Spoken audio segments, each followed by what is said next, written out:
the Dawgs Podcast with your hosts, Blake Reneker, Justin Charles, and Josh All. What's up, Browns fans? Welcome into another episode of the Dawgs Podcast presented by Omaha Steaks. They got that great deal going on right now, guys, at 50% off site-wide, plus you get 8 free burgers, and you get $30 off using promo code DAWGS. Go to omahasteaks.com/dogs.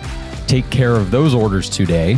Josh all alone with you, coming to you with episode 4 of the State of the Browns series. If you missed the first 3 parts of this, I started off with cornerbacks, went into safeties, and most recently covered the linebacker position, which primarily was JOK, with a little Tony Fields mixed in. So go back and watch those. This will be the final episode talking about the defensive side of the ball for the Browns. We are going to be talking about the defensive line. We're going to start with the defensive ends and work our way into the defensive tackles. So a lot of free agents coming off of the Browns 2023 roster this offseason because there were a lot of one-year deals signed by Andrew Berry in the Browns front office last offseason. So we've got some names that may or may not be back, and we'll definitely be going in depth about the players that are on the roster and will be on the roster in 2024. And it's only fitting, honestly, to do this episode the week after Myles Garrett wins Defensive Player of the Year.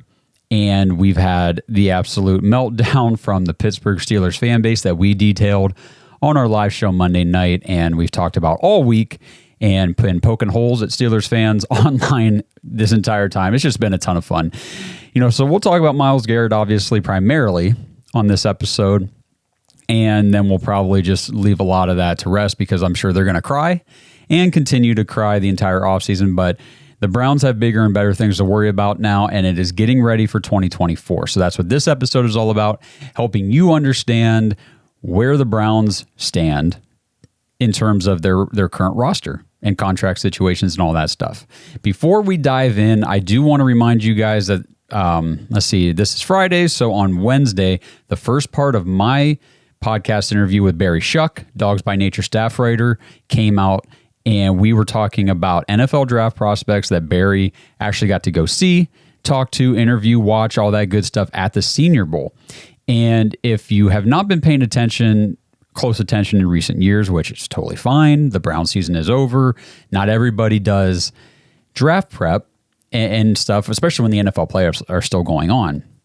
But the Senior Bowl has kind of become the first look, the first place where the upcoming draft class really gets to showcase what they can do. And a lot of these guys from the Senior Bowl are really starting to make a splash in the NFL. They're starting to move up draft boards. You're seeing guys from the Senior Bowl start to be taken in the first, second, third rounds. And there's a lot of names on these episodes with Barry that are going to be very important to remember and to know as the draft season unfolds. So check that out. Later this weekend will be the next part. We'll be talking about running backs and offensive line. And then next week, we'll dive into the defense. So last thing, make sure you like the video, subscribe on YouTube. We're trying to hit 9,000 here soon. And then we need to get to 10. We need to get to 10,000 subscribers on YouTube. So if you're watching this and you haven't subbed, just do us a solid. Click the subscribe button, tap the notification bell so you don't miss any of the new content we have coming out. It's going to be a really, really fun, information content-packed offseason, and we have already begun.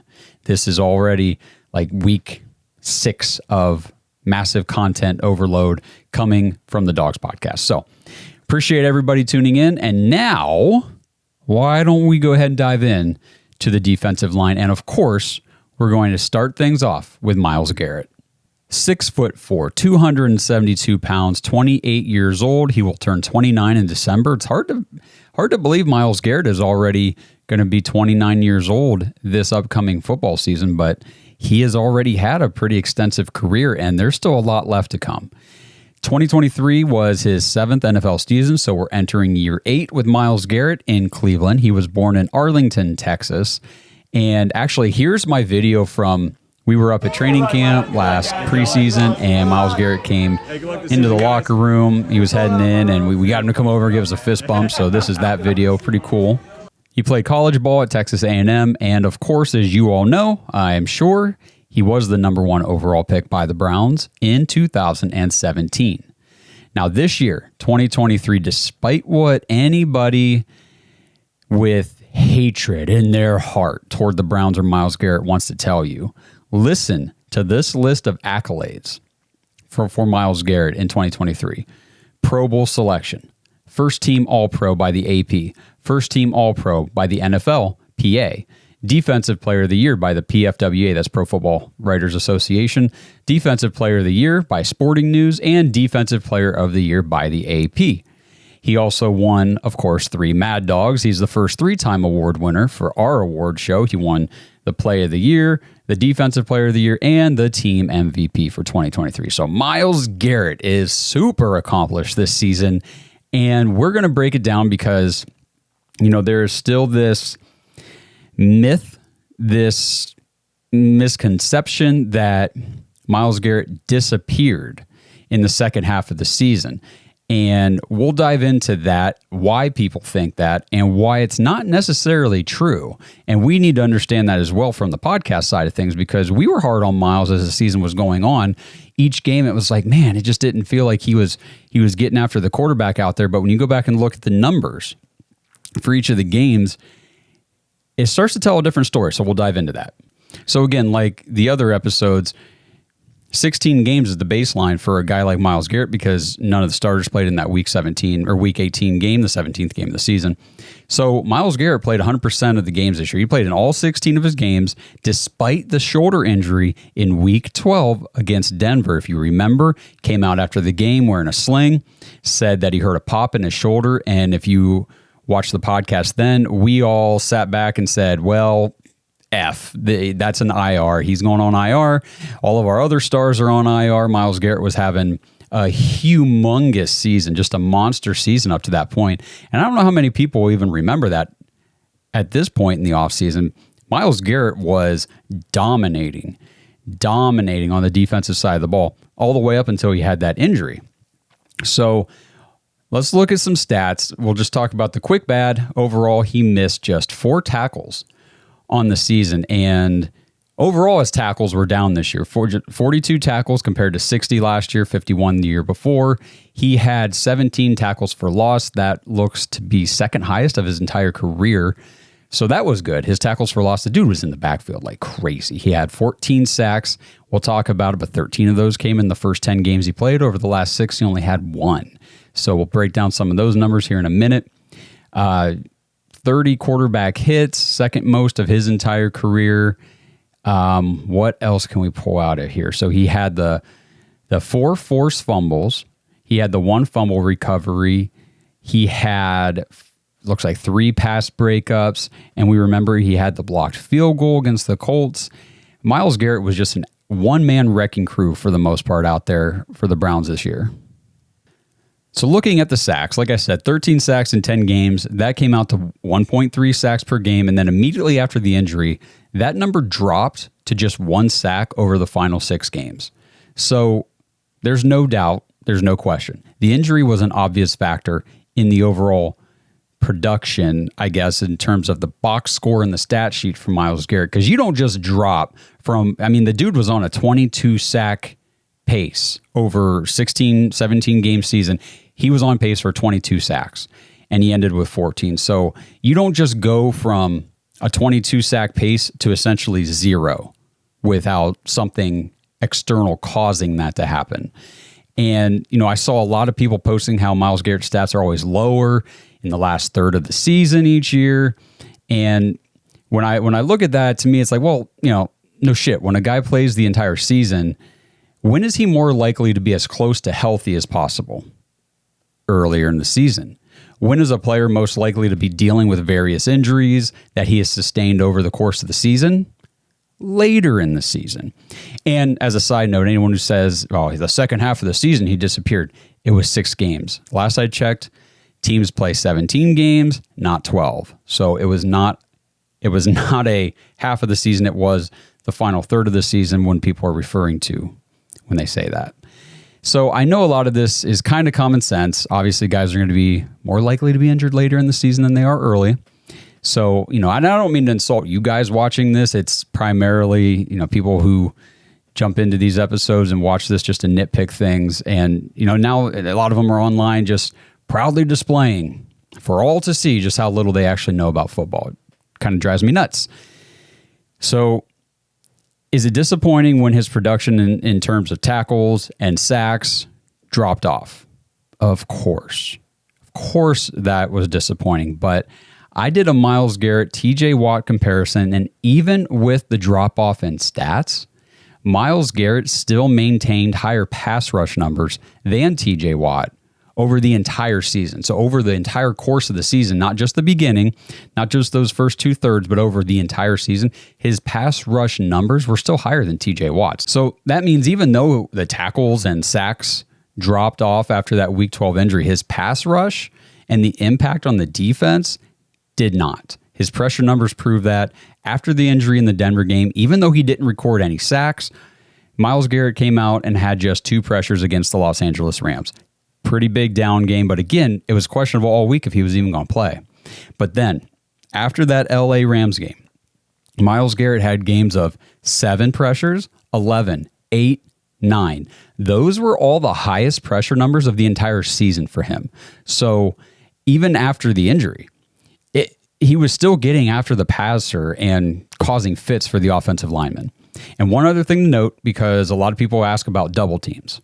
So these are interesting numbers, and again, a lot of naysayers are going to say, well, PFF stats are garbage. Well, there's a reason the NFL uses PFF when it's doing its on-screen stats during the games, but whatever. Well, let's look at ESPN. Let's just look at ESPN. Myles Garrett beat a single blocker 30% of the time.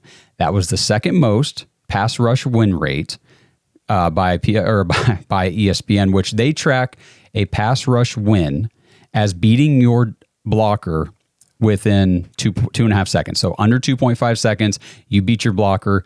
Because I looked, the average time to throw for quarterbacks in the NFL this season was 2.78 seconds. So do the simple math.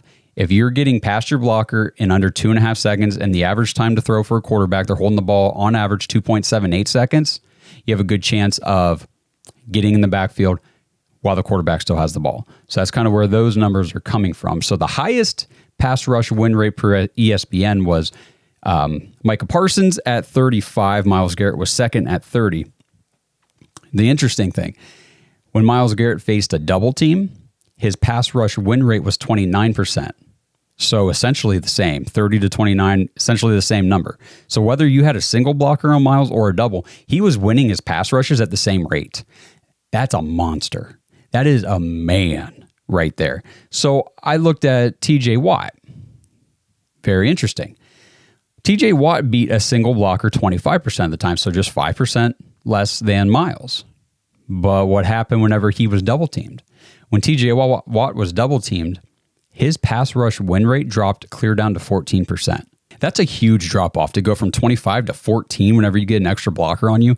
And then you got a guy like Myles Garrett who you put an extra blocker on him, nothing changes with his pass rush win rate. So, there's been a lot of slander going on against Myles Garrett, and I'm here to tell you the guy, despite being injured, despite not racking up more sacks after the injury and all that kind of stuff, was still getting after the passer at a super high rate.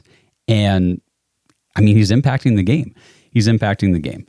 And the last thing I want to talk about with this post-injury, post-week 12 stat line for Myles Garrett, when you look at the time to throw for the quarterbacks that the Browns face, you had Matthew Stafford, his average. So I'll just list them off here. Stafford, Trevor Lawrence, Justin Fields, Case Keenum, Trevor Siemian, and then, of course, C.J. Stroud in the wild card game.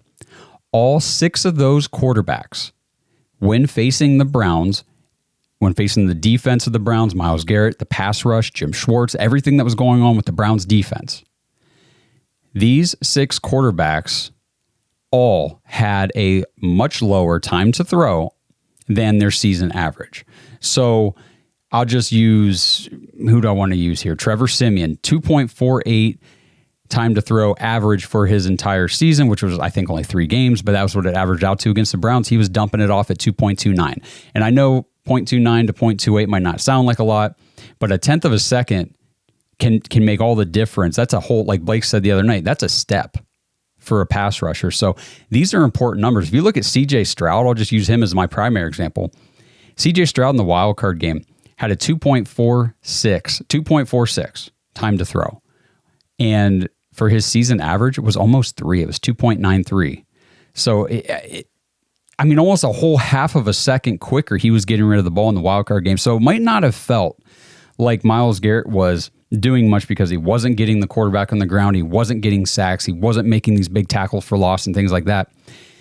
We have to remember that quarterbacks, opposing coordinators, coaches, by this point in the season, they had all the information they needed on the Browns defense, and it was, don't hold the ball. Just get rid of the ball. We saw it start midway through the game week 1 with Joe Burrow. We were up at the game, and Joe Burrow would literally catch the snap, dump, catch, dump, snap, dump. It was really cool to see because the Browns were forcing 3 and outs, and that's why the Browns led the league in forced 3 and outs, because of this pass rush. So when anybody tells you that pass rush wins and all that stuff doesn't matter unless it results in a sack, they're full of shit. They're absolutely full of shit. And I said the other night on the show, I posted a thing on Twitter, and the people on Facebook are really freaking out too, because I made a very snarky, sarcastic comment about Chris Jones only had 4 tackles, no sacks, no tackles for loss in the Super Bowl. Clearly, he sucked in that game. He was a no-show, a disappearing act, and a fraud.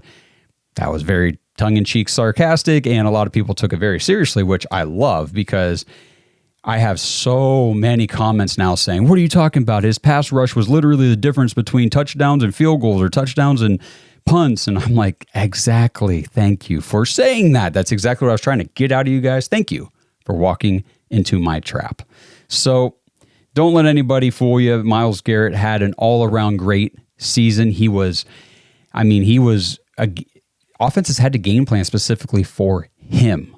And whenever an opposing team starts on their week on a Monday, the coaching staff gets together and says, we got to change up our offensive game plan completely because they have this one guy, you're making a huge difference in the game. So real quick, PFF, minimum 200 snaps. That gave me 95 qualifying defensive ends. Myles Garrett's defense grade was a 93.6. That was number 1 overall. His pass rush grade was a 94.8. That was number 1 overall. He had 86 total pressures. That was tied for 7th overall with TJ Watt. He had 57 hurries. That was 6th overall. 14 quarterback hits, tied for 8th. This is PFF's quarterback hits. His PFF pass rush win rate was 27.5%. That was 1st overall, according to them. Again, ESPN had him at 30%, which was 2nd, according to their metrics. He had a 77.3 run defense grade. That was 17th overall. We know that Myles Garrett he's a pass rush specialist, but his run defense is actually not that bad. He had 37 stops this year, 12th most in the entire league. And again, we've been talking about defensive stops on the previous episodes. That is a tackle that constitutes a failure for the offense. His run stop percent was 7.2. Number 1 was DeMarcus Lawrence with 11.6. So not terribly far off from that. And he did all of this on 522 snaps, 135 fewer snaps than Max Crosby, and 85 fewer snaps than TJ Watt, 2 of the fellow DPOY finalists. This episode is brought to you by Omaha Steaks. Browns fans, my household runs on Omaha Steaks, and that's why I'm so excited that 50% off site-wide is back. That's right. It's Omaha Steaks President's Day sale, and right now, listeners of this show can go to omahasteaks.com/dogs, DAWGS, use promo code DAWGS when you check out, and get 8 free burgers with your order. With the price of food and meat nowadays being sky high, these are my favorite sales of the year because nothing can beat 50% off all the juicy, tender steaks, burgers, chicken, pork, seafood, etc. Plus grab a package with the caramel apple tartlets for dessert. I never order anything from Omaha Steaks without getting those caramel apple tartlets. Take advantage of this sale right now before it's over. That's 50% off site-wide at omahasteaks.com/dogs. Use promo code DAWGS and get 8 free burgers with your order. Hey, Ohio, if you haven't downloaded the BetMGM app yet, you'll definitely want to take advantage of this limited time offer. New users who sign up through our link must deposit $10 and place a first wager of $5 on any live bet. Once your bet is placed, you will instantly receive $150 in bonus bets. You will get 3 bonus bet tokens of $50, allowing you to make multiple wagers with your bonuses. This offer is only available if you sign up through our link, which you can find in the description below, or scan the QR code on your screen to start signing up. This offer is only available for new customers who are 21 and older and physically present in Ohio. Please gamble responsibly. If you or someone you know has a gambling problem and wants help, call 1-800-GAMBLER. Check the episode description for the full terms of the offer to see if you qualify. Last thing I wanted to mention here in relation to the run defense for Myles Garrett, ESPN also has a pass rusher run stop win rate. So not just a pass rush win rate, but what is your run stop win rate? And Myles Garrett was actually ranked 7th overall in the entire NFL in run stop win percentage. He had, let me see here, a 31%, and the highest was Max Crosby at 36. So Myles Garrett, and against the double team, was 6%. So just to give you an idea, Max Crosby was the top at 36%. Against the double team, he dropped down to 12. Myles Garrett was 31%. Double team dropped down to 6. And I just thought that was very interesting that we had not only, according to ESPN, the number 2 defender in pass rush win rate, but he was also the number 7 leader in run stop win rate as well. So all around, Myles Garrett had a damn good season. All right, so let's talk about his contract real quick. He is currently on a 5-year, $125 million contract.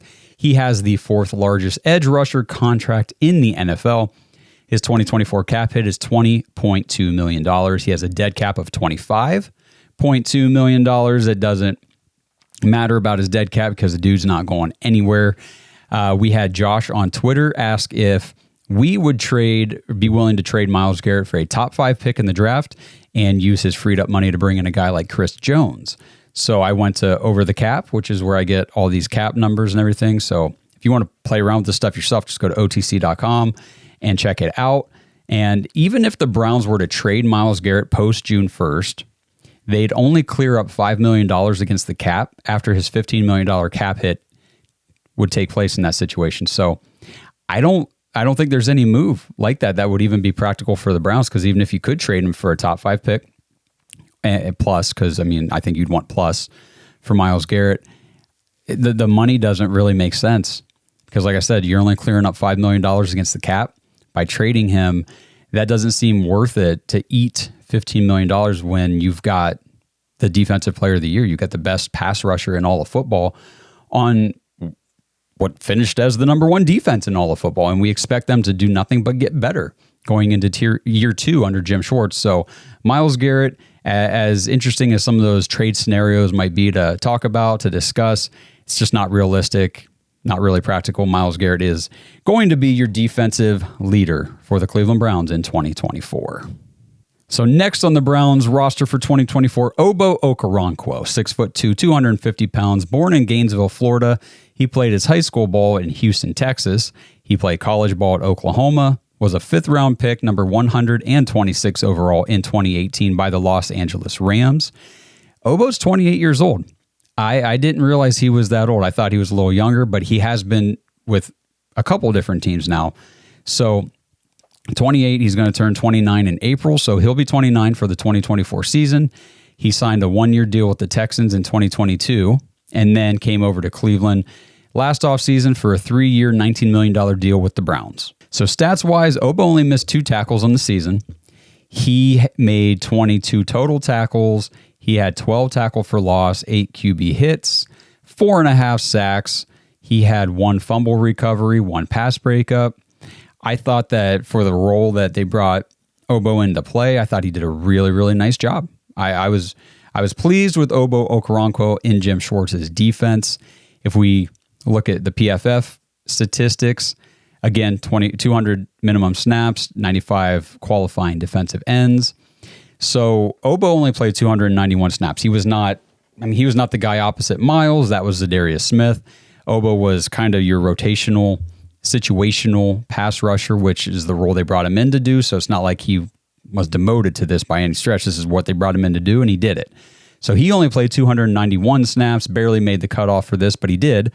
So his defensive grade was 65.7. That was 64th out of 95. His pass rush was 63.6. That was 62nd overall. He had 33 total pressures. That was 65th most in the league. Again, very, very few snaps compared to the leaders. 25 hurries, 3 QB hits according to PFF. His pass rush win rate was 10.9%. That was 60th overall. His run defense was a 59.4. That was 76th overall. Again, like Myles, he's a pass rush specialist. He was not in there to handle a whole lot of run stopping downs. In terms of the run game, though, he did have 22 stops. So I didn't think that was too shabby, just 15 fewer than Myles with a whole lot less snaps than Myles, and that just wasn't his role. So I thought when called upon to perform in some run defense situations, seems like he did pretty good. So he actually had the highest overall tackling grade. So I don't talk about tackling grade with a ton of these guys because, Pro Football Reference, we look at tackles, missed tackles, all that stuff. But it was just interesting when I saw Ogbo's tackling grade was an 82.7, and that was the highest overall among all the defensive ends in the NFL this year. So he seems to be a pretty sure-handed tackler. Like I said, only 2 missed tackles on the entire season. And then if we look into Ogbo's contract situation, his 2024 cap hit is going to be $4 million, dead cap of $11.9 million. So that's a pretty big disparity. You could trade him, according to OTC, after June 1st, and you would save $2 million against the cap. I don't think that makes a whole lot of sense, considering he is only counting $4 million against the cap this year. So I don't know why the Browns would move off of a guy that they brought in to perform a specific role, to be an effective pass rusher, and who filled that role well. And I just don't know why it would cost them $2 million essentially to save $2 million. That doesn't really make sense. So Ogbo Okoronkwo will be with the Browns in 2024. And again, like his contract does not hurt us this season against the cap. So I'm very excited to see what Ogbo can do, in year 2 with Jim Schwartz. I know he was injured toward the end of the season, missed some time, and worked really, really hard to get back. We all thought he was going to go on IR. He ended up missing 3 games, came back in that Week 17 matchup against the Bengals just to kind of get his feet wet again before the playoffs. And, he was one of those guys that just exuded the new Cleveland dog mentality, for this Browns team. And he wanted to be out there with his teammates. He wanted to be on the field with the defense. He wanted to have an impact in games. He fought to get back, and he did. He made it back, and it was just really good to see. And he's just another player that I'm very, very excited to have back in 24. And that's pretty much it as far as defensive ends who played a lot of snaps for the Browns in 23, who are going to be on the team for sure in 24. We move into Alex Wright now. He's 6'5", 267 pounds, grew up in Elba, Alabama. He played college ball at UAB. He was a 3rd-round pick, number 78 overall last year. 2 years ago by the Browns in 2022. He is 23 years old. He will turn 24 right before the season starts. So his stats for the season, he missed 2 tackles, but he had 25 total tackles for the year. He had 6 tackles for loss, 5 QB hits. He had 5 sacks, and that's something that I did not realize until I started looking into the numbers. But Alex Wright, on extremely limited snaps, still had 5 sacks. That's very, very impressive and very encouraging going into 24 whenever we've got question marks on the defensive line at the other end position. Ogbo's not exactly a starting defensive end to go opposite of Myles Garrett, and I think that's what they want Alex Wright to be. That's what he was drafted to be. And I think that I feel like he had a quietly solid season this year, a good developmental season, it seems like. And, we could be surprised in 2024, and we could see a pretty big step from Alex Wright in an expanded role. So I'm excited for that. He had 2 forced fumbles to go along with those 5 sacks, 1 fumble recovery, 2 pass breakups. So again, pretty solid numbers for a guy who didn't play a whole ton of snaps. He 235 snaps. So I guess I'm chalking this up to be a little bit more extreme than it is. It wasn't that much fewer than Ogbo, but he also played that entire Week 17 game against the Bengals. I think he played a lot more in times when the Browns were up big, and Ogbo was more playing to help the Browns get up big, if that makes sense. But per PFF, 54.8 defense grade, not wonderful, but again, situational. 62.4 pass rush. He had 21 total pressures, 15 hurries, and a quarterback hit. According to PFF, his pass rush win rate was 8.6%. He had a 49.7 run defense grade. He had 16 total stops, so kind of like Ogbo with the 22. Not bad. Not real bad at all. And I'm still kind of caught on the 5 sacks for Alex Wright in limited time. I mean, this kid could be a steal for the Browns here coming into 24 whenever money's going to be a little bit interesting. I don't want to say it's tight. I don't want to say we're in a bad cap spot because we got a ton of money that we can clear up. But having a guy on a rookie deal like Alex Wright could be huge if he can produce at this kind of level. So contract-wise, heading into the third year of his rookie deal, he originally signed a 4-year, $5.3 million contract with the Browns. His cap hit this year is $1.4 million, dead cap $500K. Alex Wright is, at the moment, your DE3 on the team, and probably, if the season started right now, he'd be the starter opposite Myles Garrett. And at $1.4 million cap hit, if he can produce the way he was on track to produce in 23, this could end up being really good for the Browns. And then that moves us into the last guy on the roster, Isaiah McGuire, 6'4", 268 pounds. He was born in Tulsa, Oklahoma, played college at Missouri. He was a 4th-round pick, number 126 overall by the Browns in 2023. This was his rookie season. Barry Shuck from Dawgs by Nature, who I mentioned earlier in the show, he came on last draft season after the Senior Bowl, and he saw Isaiah McGuire at the Senior Bowl. He talked him up. He was pretty impressed with what he saw from this kid in Mobile, and lo and behold, the Browns come out and draft him. So we were pretty excited when the Browns picked him. Obviously, when you've got Myles and Za'Darius and Ogbo and Alex Wright and all these other guys on the defensive line, you're coming in as a 4th-round rookie. Not a ton of playing time this year. He he played in 4 games. He played against the Cardinals, the Bears, the Jets, and the Bengals, so very limited usage. He had just 6 tackles. He did have a sack, 2 tackles for loss. He had 0 missed tackles. That's pretty cool. Just 94 total snaps on defense. So honestly, I mean, his stats are not bad for, the extremely limited time on the field.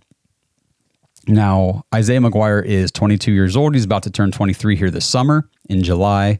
And I wanted to read his NFL draft prospect profile from last offseason coming into the NFL because, again, not a lot of tape on the guy. He didn't play a lot of snaps for the Browns, but still a player that I know I'm excited to see what he can do, and I think he does have quite a bit of potential with Jim Schwartz and this Browns defense. So here's what the NFL official draft prospect profile had to say. Isaiah McGuire is an edge defender with good size and length. McGuire's flashes of power and disruption might allow for a projection beyond what you would expect for his somewhat inconsistent tape. He struggles to hold his ground against edge blocks. His B-gap freestyles bring tackles for loss, but they also allow for massive run lanes. He's a bulldozing power rusher who can uproot tackles and collapse pockets with forceful punch and explosive leg drive. He'll need to get schooled up on varying his entry points and angles to keep NFL tackles guessing, but his style should translate in the league. His run defense needs work, but his size and disruption could make him a starter one day. For a 4th-round pick, I think that's what you're asking for from a guy like Isaiah McGuire. So, on par, I see him taking the Alex Wright route, where year 2 in 2024 might be still somewhat limited for him, but I do expect to see him take some strides forward. Isaiah McGuire's contract, heading into the 2nd year of his rookie deal, it's a 4-year, $4.5 million contract. His cap hit, $1.1 million. Dead cap is $500,000. And again, very hopeful to see a next step for Isaiah McGuire in year 2 with the Browns. 3 more names to talk about. We'll talk about guys who are still with the team first, the reserve future deals that the Browns have signed at the defensive end position. Lonnie Phelps and Isaiah Thomas.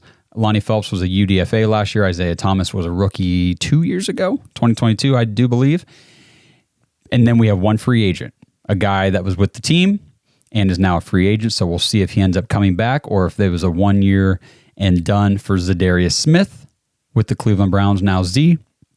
We'll get into his stats and stuff, but I liked him out there, man. I did. I liked watching him on the field with Myles. He brought a tenacity, and I don't really know how to explain it. It just felt like he had the right mentality to play defense in Jim Schwartz's scheme with Myles Garrett out there. And even though his numbers weren't off the charts or enormous or anything like that, kind of like we were hoping, but his impact in the games, you could just feel it from start to finish. You knew he was impacting the game. So Za'Darius Smith, we'll just run through this quick. He's 6'4", 270, born in Montgomery, Alabama, played high school at Greenville. He didn't even start playing football until he was a junior in high school. I thought that was interesting. He was a basketball player his time up until then. He ended up playing college at East Mississippi Community College for 2 years before he transferred to Kentucky. He was a 4th-round pick, number 122 overall in 2015 by the Ravens. So right there, 4th-round pick. Think about, Alex Wright was a 3rd, Isaiah McGuire was a 4th. So these, you don't have to be a 1st or 2nd-round pick to end up being a star and a stud in the NFL. So that's why there's definitely hope for these guys with great college production and things like that. So for Za'Darius Smith, this was his 9th season in the league, so he's about to enter year 10, making the decade mark. He is 31 years old, and he's going to turn 32 right when the season starts. So he is an older player in the league at this point. So it'll be interesting to see how Andrew Berry in the front office wants to handle any sort of contract discussions in terms of bringing back Za'Darius Smith. Stats for the season, he did miss 7 tackles. He made 27. He had 8 tackles for loss, 20 quarterback hits. So that was pretty high. I like that number. 5.5 sacks. So again, you look at Za'Darius Smith, the starting D end opposite Myles Garrett had 5.5 sacks. You have Alex Wright, who was kind of just a depth chart defensive end, and he had 5 sacks on the season. So that's why I've got a lot more optimism for Alex Wright than maybe other people are even talking about at this point in the offseason. But Z had 1 forced fumble and 3 pass breakups to go along with those 5.5 sacks. So jumping over to PFF, Za'Darius Smith, an 87.4 pass rush grade, which was pretty high. That was pretty high. I didn't do a whole lot on him because he's just a free agent right now. But that was 10th overall in the entire NFL. So according to PFF pass rush grades, the Browns had 2 top 10. They had the number 1 and the number 10 guy in terms of that grade. His total number of pressures, this is interesting. He had 60 pressures on the season, which was only, 26 fewer than Myles Garrett. He played 402 snaps. Myles Garrett, 522. So, Za'Darius Smith was getting after the quarterback, and that's exactly what we were feeling with all of that. His pass rush win rate was an 18.5. Let's see where that ranks. That's got to be pretty high, right? 18.5. Yeah, okay. What is that, top? That's like top 10, guys. So Za'Darius Smith, Myles Garrett were both in the top 10 of pass rush win rate, and he was a very critical piece to the Jim Schwartz defensive front. And so I do look for the Browns probably to at least explore what it would take, to get him back on another 1-year deal for 2024. Speaking of last offseason, he signed a 1-year deal for $11.7 million with the Browns after we traded for him. If you remember, we sent them a 5th-round pick here in 24 and a 5th-round pick in 25 to get Za'Darius Smith, a top 10, essentially, pass rusher in the NFL. So there's Andrew Berry going at it again, getting an elite player. We can call him an elite player for a couple 5th-round picks, and he also got a 2025 6th and 7th in return. So he didn't just get Za'Darius Smith. He went and got Za'Darius Smith and said, why don't you throw in a couple more draft picks and I'll give you a couple 5ths. Woo! Okay, I think we're good for that. So, looking back, obviously things didn't work out for the Browns in terms of we didn't win the Super Bowl, and that's what everybody's goal is at the beginning of the season, in the offseason when they're making moves. But, if we had, he would have been a big reason why. He would have been a big part of it. So very impressed with what Za'Darius Smith brought to the Browns defense this year, what he was able to do with Myles Garrett as his running mate, and would definitely be interested to see if the Browns are able to somehow get him back. Spot Track currently has his estimated market value at $12.4 million, which, last year was 11.7. So even higher. That's what they're projecting. Now, it doesn't mean he'll sign for that much, but if the Browns want to bring him back, they're definitely going to be flirting with that $10 to $12 million range again, probably, to retain his services for another season. So I don't know if that's necessarily in their budget, but with all the restructures and all the money moving around that's going to come here in the coming months, we very well could see Za'Darius Smith re-sign with the Browns. So I had a feeling this episode might run a little long. I knew I had a lot of stuff to talk about with Myles Garrett, and I didn't know how much I was really going to dive into the rest of these guys, but I did a little bit, for each one. So I'm going to stop here with the defensive line. Those are all the ends and everything about those guys. We will save. I will do the defensive tackles on the next episode because I got quite a bit of stuff I want to talk about with these guys, and I'd like to not have this be like a 2-hour episode for all of you guys. So appreciate you tuning in. Again, if you're watching this on YouTube, please like the video, subscribe to the channel, help us out, help us get to that 9,000 and beyond. And if you're listening on audio, we appreciate you guys following along, subscribing to the show. If you drop us a 5-star comment on Apple or wherever you can, that really does help the show. And we really appreciate that. Make sure you guys follow us on social media. We are everywhere, posting all the time. And I will be back wrapping up the defensive line with the interior at the defensive tackle position on the next episode. And until that one comes out, let's go Browns. Thanks for listening to another episode of the Dawgs Podcast. Make sure you subscribe on YouTube and follow us on Twitter at the Dawgs Podcast. Get your thoughts on the show at thedawgspodcast.com.